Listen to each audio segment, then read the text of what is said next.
हम लोग इससे पहले वाले वीडियो में मल्टीप्लिकेशन ऑफ टी पर पावर एन पर थ्योरम और उससे रिलेटेड कुछ क्वेश्चन आंसर देखे थे और हम लोग उसी वीडियो में ये भी डिस्कस किए थे कि हम लोग जो आगे पढ़ने वाले हैं वो है हमारा डिवीजन बाय टी। तो हम लोग इस वीडियो में डिवीजन बाय टी पढ़ने वाले हैं, ये तो आपको पता ही है। और ये जो डिवीजन बाय टी रूल है लाप्लास ट्रांसफॉर्म में, ये आपका एग्जाम में पूछा गया है। अगर एफ टी का लाप्लास ट्रांसफॉर्म एफ एस के बराबर है तो तुमको दिखाना है कि अगर एफ टी में हम टी से डिवाइड करेंगे उस कंडीशन में ये बराबर होगा एफ एस के इंटीग्रेशन का।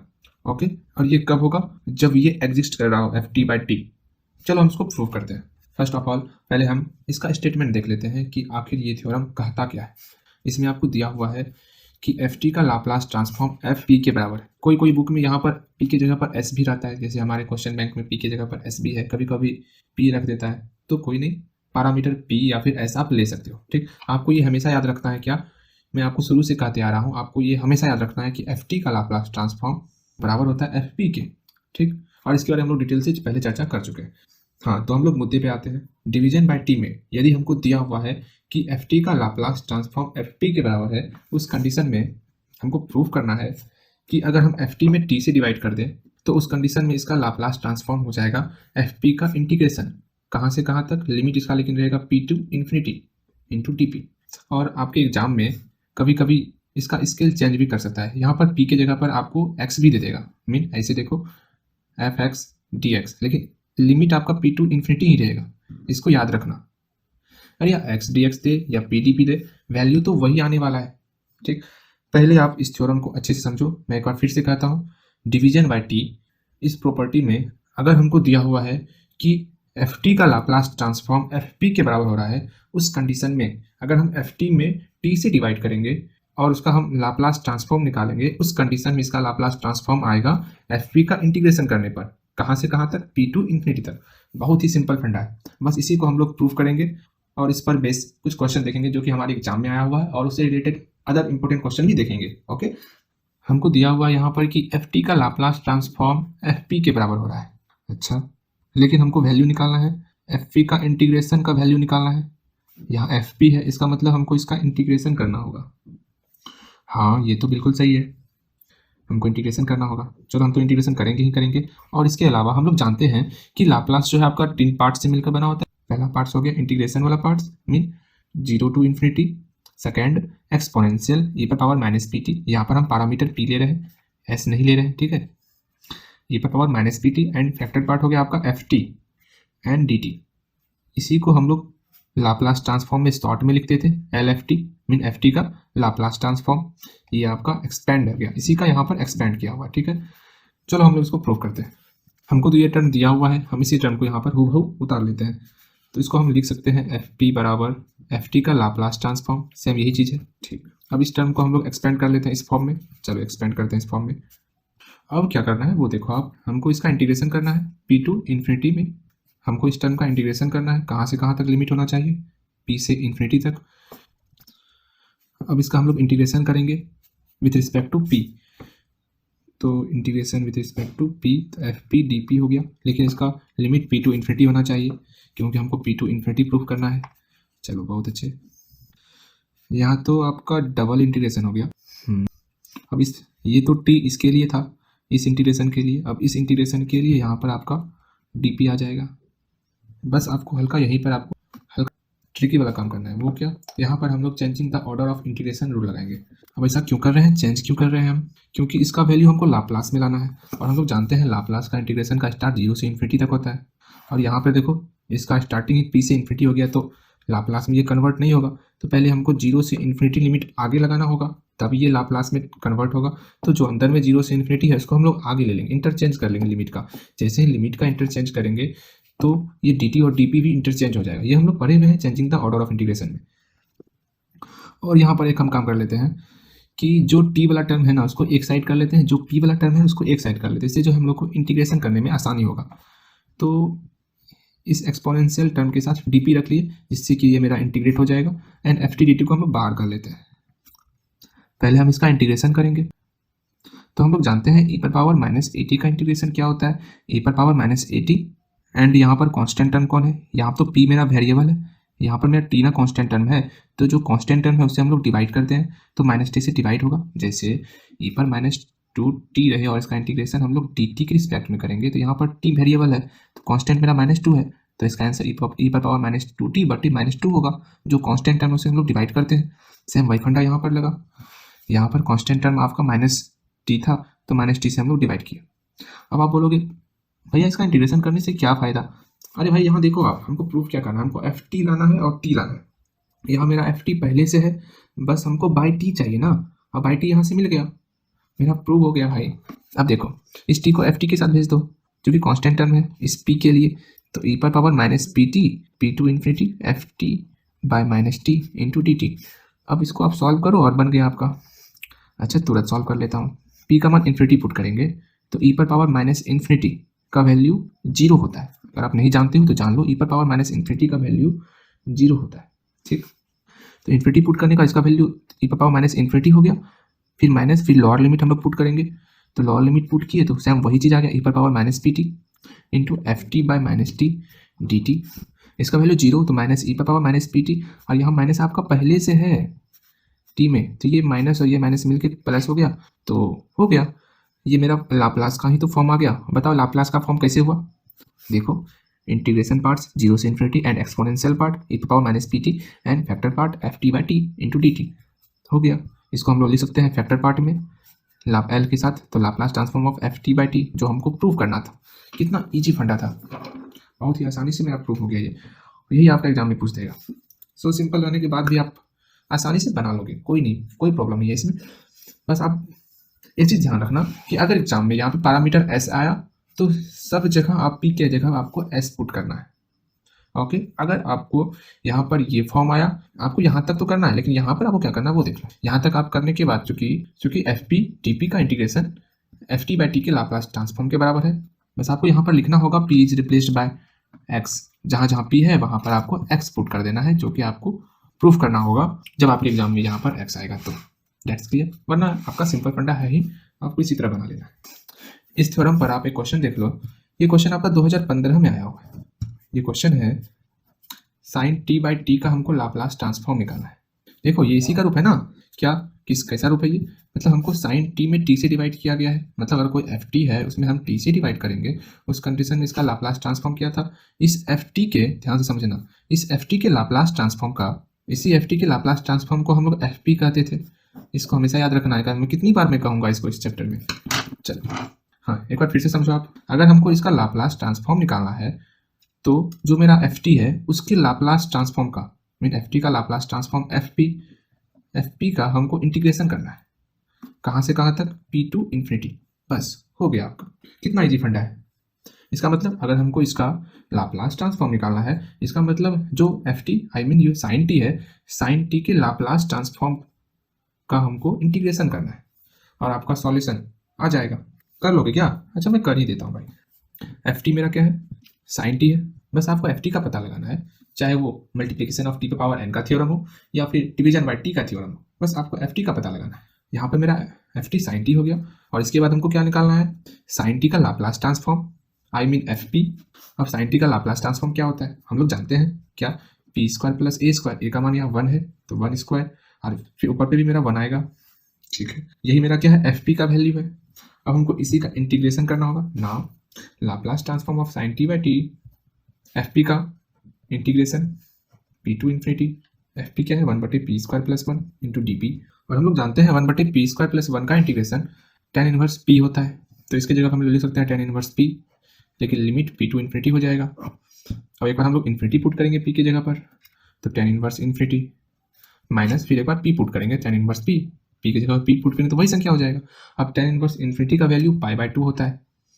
क्यों हुआ? क्योंकि हम लोग जानते हैं tan π/2 का वैल्यू इन्फिनिटी होता है, इसलिए यहाँ पर tan इनवर्स इन्फिनिटी का वैल्यू π/2 हुआ, माइनस tan इनवर्स p। अब π/2 माइनस tan इनवर्स p का वैल्यू हम लोग जानते हैं cot इनवर्स p होता है। ये सब फॉर्मूला हम लोग 12th में पढ़े हुए, तो एक बार रिवीजन कर लेना सारा फॉर्मूला का। कुछ इन्फॉर्मेशन देख लो आप, अगर cot इनवर्स p है, इसका मतलब हम लोग जानते हैं लाल काका से कि cot इनवर्स में cot थीटा को हम लोग जानते हैं क्या होता है? आधार बटे लंब होता है। तो यहाँ पर p मेरा क्या है? आधार है, एंड लंब 1 है, तो अगर इसको हमको tan में चेंज करना होगा तो लंब बटे आधार होगा 1/p, तो इसको हम लोग लिख सकते हैं tan इनवर्स 1/p। ऐसे हम लोग फॉर्मूला भी सीखे हुए हैं, यही आपका आंसर हो गया। इसी में कभी कभी आपका क्वेश्चन आ जाता है, वो देख लो आप। इससे हम लोगों ने सीखा कि अगर हमको साइन टी बाई टी कहा जाए इसका लाप्लास ट्रांसफॉर्म निकालना हो तो वो होता है tan इनवर्स 1 बाई पी के बराबर। अगर मेरा क्वेश्चन आ जाए वो देखो कि sine A T by T का लाप्लास ट्रांसफॉर्म निकालना है तो इसका आप दो तरीके से बना सकते हैं, एक इस फॉर्मूले से, एक जो हम बताए हैं आपको डिवीजन बाई टी प्रॉपर्टी, उससे। मैं दोनों से बता देता हूँ, आपको जिससे सुविधा हो उसे बना लें। डिवीजन बाई टी में क्या करना है कि जो मेरा एफ टी है यहाँ पर साइन ए टी में टी से डिवाइड किया गया है ना, तो जो टी से डिवाइड किया गया वो मेरा एफ टी हुआ, तो एफ टी के लाप्लास ट्रांसफॉर्म का एफ टी के लाप्लास ट्रांसफॉर्म का हमको इंटीग्रेशन करना है पी टू इन्फिनिटी, तो इसका वैल्यू निकल जाएगा। ये आपका डिवीजन बाई टी हुआ। एंड इससे आप समझ लो, अगर हम इससे बनाना चाहते हैं तो देखो, अगर यहाँ साइन टी था तो हम लोग टी से डिवाइड किए थे, तो मेरा वैल्यू आया था tan इनवर्स पी। यहाँ पर साइन ए टी है, सेम वही फंडा, यहाँ टी था तो यहाँ टी हुआ। अगर यहाँ ए टी है तो हमको यहाँ पर ए टी लाना होगा, हमको इस फॉर्मूला से बनाने के लिए। अगर हम ए से डिवाइड कर रहे हैं तो ए से मल्टीप्लाई भी करना है, उस कंडीशन में इसका वैल्यू क्या हो जाएगा। हम लोग जानते हैं चेंज ऑफ स्केल प्रॉपर्टी से कि स्केल टी से हम लोग चेंज किए हैं ए टी, मतलब ए से मल्टीप्लाई हुआ है, तो इसका वैल्यू आता है कि जो मेरा पहले स्केल था उस कंडीशन में जो मेरा लाप्लास ट्रांसफॉर्म निकला है, ये निकला लाप्लास ट्रांसफॉर्म, उस लाप्लास ट्रांसफॉर्म में जहाँ जहाँ पी है वहाँ पर हम ए से डिवाइड करेंगे और 1 बाय ए से मल्टीप्लाई करेंगे, तो मेरा इसका वैल्यू आएगा। I mean 1 by A into tan inverse, जहाँ पी था वहाँ पी बाय ए पुट करना है, तब इसका सॉल्यूशन होगा। Mean 1 by A into tan inverse 1 बटे पी बाय ए, और यहाँ ए तो पहले से था, यहाँ पहले से लिख लो, और ए मल्टीप्लाई हुआ और ए कैंसिल हुआ तो बचा क्या, tan इनवर्स पी बाई को ऊपर भेज दी तो ए बाई पी, आंसर निकल गया। इसमें कौन कौन सा रूल लगा, पहले तो ये आपको याद रखना होगा, उसके बाद आपको चेंज ऑफ स्केल प्रॉपर्टी भी ध्यान में रखना होगा, स्केल प्रॉपर्टी, तब जाकर के आपका इससे आपका सॉल्व होगा। लेकिन यहाँ पर सीधा आपको सिंपल फंडा यूज करना है, इसका लाप्लास ट्रांसफॉर्म निकालना है और इसका इंटीग्रेशन कर देना, हो गया। अब बना लोगे, उम्मीद है कि आप बना लोगे, ठीक है। अगर इस एग्जाम में आए तो आप बना सकते हो। अच्छा, अगर cos A T by T रहे तो उस कंडीशन में क्या करोगे आप, division by T property use कर लेना है। ज़्यादा आप दिमाग घोच पोच नहीं करना है, सीधा simple division by T property जो मैंने बताया है वही यूज करो आप, हटाओ इतना झोल झमेला। वो कैसे करोगे वो देखो आप, टी से डिवाइड है तो जो मेरा एफ टी है उसके लाप्लास ट्रांसफॉर्म का, मीन कॉस ए टी के लाप्लास ट्रांसफॉर्म का हमको इंटीग्रेशन कर देना पी टू इन्फिनिटी, हो गया, यही मेरा सॉल्यूशन हो जाएगा इसका। चलो हम इसका सॉल्यूशन करते हैं, थोड़ा रूल से बना लेते हैं, नंबर लेना है ना एग्जाम में, हल्का रूल लगा देना है। एफ टी क्या है इसमें, कॉस ए टी है, तो हमको एफ टी का लाप्लास ट्रांसफॉर्म निकाला, आई मीन एफ पी निकालना है, तो इसका मतलब एफ पी बराबर हो जाएगा एफ टी का लाप्लास ट्रांसफॉर्म। एफ टी का लाप्लास ट्रांसफॉर्म मतलब कॉस ए टी का लाप्लास ट्रांसफॉर्म। अब कॉस ए टी का लाप्लास ट्रांसफॉर्म हम लोग जानते हैं पी स्क्वायर प्लस ए स्क्वायर, ऊपर मल्टीप्लाई किसे होगा, पी से मल्टीप्लाई होगा, पैरामीटर पी हम लोग यूज कर रहे हैं। मेरा तो ये निकल गया Laplace transform of cos A T. अब हमको इसका इंटीग्रेशन करना है, चलो फटाफट से हम लोग इसका इंटीग्रेशन भी कर लेते हैं और इसका आंसर निकाल लेते हैं। ज़्यादा देर नहीं करना चाहिए क्वेश्चन को सॉल्व करने में, वरना वो और घातक हो जाती है। अरे नहीं यार, मैं मजाक कर रहा हूँ, सॉल्व करो। पी बटे पी स्क्वायर प्लस ए स्क्वायर, यहाँ देखो क्या इसका डिफरेंशिएट ऊपर मिल रहा है क्या, पी स्क्वायर का डिफरेंशिएट 2p, अरे यहाँ 2 से मल्टीप्लाई हो जाए ना तो इसका डिफरेंशिएट ऊपर मिल जाएगा। अगर 2 से मल्टीप्लाई किया हो तो 2 से डिवाइड भी कर लो ना, इसमें क्या परेशानी है आपको। अरे कोई परेशानी नहीं, 2 से डिवाइड किए 2 से मल्टीप्लाई किए, इसका डिफरेंशिएट ऊपर मिल गया, तो यहाँ पर इसका इंटीग्रेशन हो जाएगा लॉग जो नीचे में वैल्यू है पी स्क्वायर प्लस ए स्क्वायर। ऐसा हम लोग जानते हैं, अगर इंटीग्रेशन में तनिक भी प्रॉब्लम है भाई तब तो आपको दिक्कत होगा, वरना दिक्कत नहीं होने वाला है, ठीक है ना। चलो लिमिट क्या है वो देखो, लिमिट इसका पी टू इन्फिनिटी है, तो बारी बारी से हम लोग इन्फिनिटी पुट करेंगे। जैसे ही हम लोग पी का वैल्यू इन्फिनिटी पुट करेंगे तो ये तो इन्फिनिटी स्क्वायर प्लस ए स्क्वायर, मतलब इन्फिनिटी में कुछ जोड़ेंगे तो वो इन्फिनिटी ही होगा, और लॉग इन्फिनिटी का वैल्यू तो इन्फिनिटी होता है, मतलब इसका वैल्यू इन्फिनिटी हो जाएगा पुट करने के बाद। अब माइनस फिर भी पुट करेंगे तो वही वैल्यू होगा, और कोई भी चीज़ इन्फिनिटी में घटेगा तो क्या उसका तो वैल्यू नहीं होगा ना, मतलब ये पूरा इन्फिनिटी बन गया। इसका मतलब इसका वैल्यू जो है डज नॉट एग्जिस्ट, ये एग्जिस्ट नहीं करेगा, ओके, डज नॉट एग्जिस्ट, समझ में आया, ये एग्जिस्ट ही नहीं होगा क्योंकि इसका वैल्यू इन्फिनिटी निकल रहा है। एक और क्वेश्चन हम लोग देखेंगे, Laplace transform of 1 minus cos T by T. इसको पहले आप बनाओ, उम्मीद है कि आपसे बन जाएगा, तब उसके बाद आप सॉल्यूशन देखना, ठीक है। पॉज कर लो भाई, कर लिया, अब इसको कंप्लीट करो, बनाओ इसको, बनेगा आपसे, फिर जाके इसका आप सॉल्यूशन देखो। इस सब में से एक जरूर आपका एग्जाम में रहेगा, इसलिए मैं कह रहा हूँ इसको अच्छे से आप पढ़ना, ठीक है। चलो आप सॉल्यूशन देखो, सेम वही फंडा, जो कि टी से डिवाइड है, जो मेरा एफ टी है उसके लाप्लास ट्रांसफॉर्म को हमको इंटीग्रेशन करना है। तो एफ टी है क्या, पहले वो तो देख लो। एफ टी मेरा यहाँ पर 1 माइनस कॉस टी, इसका मतलब हमको एफ टी का लाप्लास ट्रांसफॉर्म निकालना है, तब जाकर हमको उसका इंटीग्रेशन करना होगा, mean Laplace transform of F T, और इसी को तो हम लोग एफ पी कहते हैं ना, तो एफ टी का लाप्लास ट्रांसफॉर्म निकाल लो। और हम लोग पढ़े हुए लीनियर प्रॉपर्टी में इसी लाप्लास ट्रांसफॉर्म में ही इसको हम लोग अलग अलग कर सकते हैं। तो 1 का Laplace transform and Laplace transform of cos T, और वन का लाप्लास ट्रांसफॉर्म लोग जानते हैं 1/p होता है, एंड cos t का लाप्लास ट्रांसफॉर्म p/t p² + 1 होता है। या फॉर्मूला तो याद करना ही होगा आपको, फॉर्मूला स्टर के भागोगे तो मैथ में तो सरल नहीं मिलेगा आपको, भले कहीं और मिल जाए।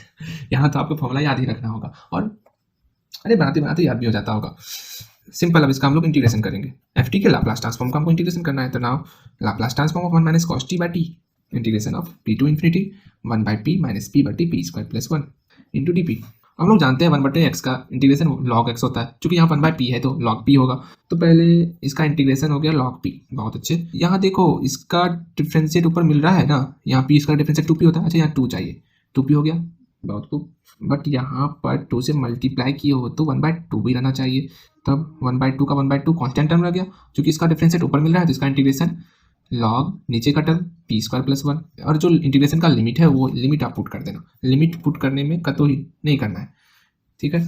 चलो एक काम करो, इस 2 को एलसीएम ले लो आप। 2 को एलसीएम लेने पे 2 log p हो जाएगा माइनस log p² + 1 हो गया। अभी पुट नहीं करना है लिमिट, इस 1/2 को बाहर निकाल लेते हैं और 2 को इसमें पावर के रूप में भेज। हम जानते हैं m log n का फॉर्मूला, ये m पावर में चल जाता है, log n पर पावर m, वही फंडा यहाँ पे लगेगा, log p पर power 2 minus log p² + 1 p to infinity। अब जो है log m/log n आया। अब कोई कहोगे भैया इतना जो आप प्रोसेस कर रहे हो, सीधा यहाँ पर इन्फिनिटी पुट कर देना चाहिए आपको, उसके बाद फिर ये लिमिट पुट कर देना चाहिए। अगर हम लोग यहाँ पर इन्फिनिटी पुट करेंगे तो log इन्फिनिटी का वैल्यू तो फिर से इनफाइनाइट हो जाएगा, डज नॉट एग्जिस्ट ही नहीं करेगा। इसी को हम लोग यहाँ पर अच्छे से बना रहे हैं जिससे वो एग्जिस्ट करे। और कैसे बना रहे हैं वो देखो आप, 1/2 into log m minus log n का होता है log m/n log p² + 1 p limit हो गया p to infinity। अब देखो यहाँ ध्यान देना, जब हम p का वैल्यू इन्फिनिटी करीब करेंगे, उस कंडीशन तो इन्फिनिटी आ रहा है, इसको तो और मॉडिफाई करना होगा ना। मतलब अगर हम इसमें अपर लिमिट रखेंगे और p का value p tends to infinity करेंगे, उस कंडीशन में इसका क्या वैल्यू आएगा। अच्छा सब लोगों को मैं बता रहा हूँ अभी, ठीक है ना। जब हम p को इन्फिनिटी करीब करेंगे तो इसका वैल्यू हम लोग निकालेंगे अभी, फिर minus lower limit p put करेंगे, p की जगह पे सेम वही रह जाएगा, log p² + p² + 1। इसमें तो कोई दोहराई नहीं है आपको, ठीक है 1/2। अब देखो p² को अगर हम 1/p² के फॉर्म में लेते हैं, तब जाकर के हम इस p का वैल्यू इन्फिनिटी पुट करेंगे तो यहाँ पर 1/∞ हो जाएगा। और हम लोग जानते हैं 1/∞ का वैल्यू क्या होता है, 0 होता है ना। अरे सॉल्यूशन तो निकल जाएगा, सॉल्व हो जाएगा भाई। मतलब p² को 1/p² के फॉर्म में लाना है, तो 1/p² के फॉर्म में कैसे लाओगे आप। अरे बहुत आराम से देखो, यहाँ पर लॉग है ना, p² को नीचे भेज दो, या फिर ऐसे समझो ऊपर में p² से डिवाइड कर दो, नीचे में p² से डिवाइड कर दो। अब हम p² को नीचे भेज रहे हैं, यहाँ 1 बचा तो यहाँ p² से डिवाइड हुआ तो 1 + 1/p²।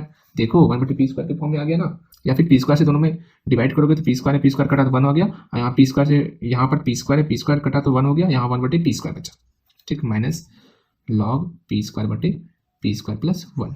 अब p का वैल्यू इन्फिनिटी पुट कर दो ना, ये 1/∞ 0 हो गया तो log 1 बचा। और हम लोग जानते हैं कि log 1 का वैल्यू 0 होता है, तो log 1 का वैल्यू 0 हो गया। अच्छा एक बार लिख लो ना, उसमें क्या आता है, माइनस log p² + 1। अब इसका वैल्यू तो 0 हुआ। अब आंसर क्या हो गया, इसमें हाफ का मल्टीप्लाई कर देंगे, माइनस हाफ log p² + 1, यही आंसर निकल गया। समझ में अच्छे से आया ना। हाँ समझ में आ गया होगा, आई थिंक, मुझे लगता है समझ में आ गया होगा आपको। एक लास्ट क्वेश्चन कर लो भाई, बस एक लास्ट क्वेश्चन कर लो। अगर ऐसा क्वेश्चन रहे e⁻t sin t/t, यहाँ पर क्या करोगे आप, क्या वही रूल लगाओगे, e⁻t sin t/t वाला रूल। मतलब कि यहाँ पर t से डिवाइड हो रहा है, मतलब मेरा ft हुआ ऊपर वाला, मतलब ft का लाप्लास ट्रांसफॉर्म निकालना है, इसका इंटीग्रेशन करना है, मीन इंटीग्रेशन ऑफ fp क्या है, इसका लाप्लास ट्रांसफॉर्म। अब इसका आप लाप्लास ट्रांसफॉर्म निकालोगे u × v पे, अरे बहुत परेशान हुए। तो इसको सिंपल में कैसे बनाओगे, इतना याद रखो, जहां पर दिखे आपको e⁻at तो वहां पर समझ लो भाई फर्स्ट शिफ्टिंग थ्योरम हो सकता है लग जाए। अगर फर्स्ट शिफ्टिंग थ्योरम लगा तो बहुत आसानी से बन जाएगा, इतना ध्यान रखना। तो यहाँ पर e⁻at है, ठीक। अगर हम e⁻at का मल्टीप्लाई जिसके साथ हो उसको हम लोग ft मानते थे, फर्स्ट शिफ्टिंग थ्योरम अगर आपने पढ़ा होगा तो e⁻at का मल्टीप्लाई जिसके साथ हो उसको ft मानते थे।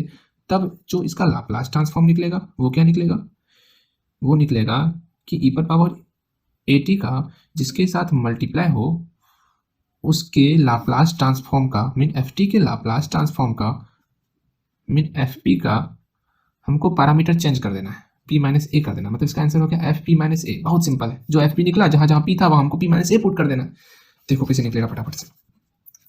इसको हम लोग लिख सकते हैं e पर power t into sine t by T. अब e पर पावर at का मल्टीप्लाई इसके साथ है साइन टी बाई टी के साथ। तो साइन टी बाई टी के लाप्लास ट्रांसफॉर्म में पैरामीटर p माइनस ए पुट करना है। तो साइन टी बाई टी का लाप्लास ट्रांसफॉर्म, तो साइन टी बाई टी का लाप्लास ट्रांसफॉर्म होता है tan इनवर्स 1 बाई पी। अभी हम लोग तुरंत निकाले हैं, ठीक। अब tan इनवर्स 1 बाई पी में इस p की जगह हमको p माइनस ए पुट करना है, मतलब tan इनवर्स 1 बटे p माइनस ए। अब ए का वैल्यू क्या है यहाँ पर, ये इसको पुट करो ना, tan इनवर्स 1 बटे p माइनस ए का वैल्यू यहाँ पर 1 है, तो p माइनस 1, ये इसका आंसर हो गया। कितना इजी था। अगर आप फर्स्ट शिफ्टिंग थ्योरम लगाओगे तो आसानी से और जल्दी बनेगा, अगर e पर पावर 80 से मल्टीप्लाई है तब। अब हम लोग जो अगली वीडियो में देखने वाले हैं वो है आपका इवैल्यूएशन ऑफ इंटीग्रल्स, उसको भी हम लोग सीख लेंगे।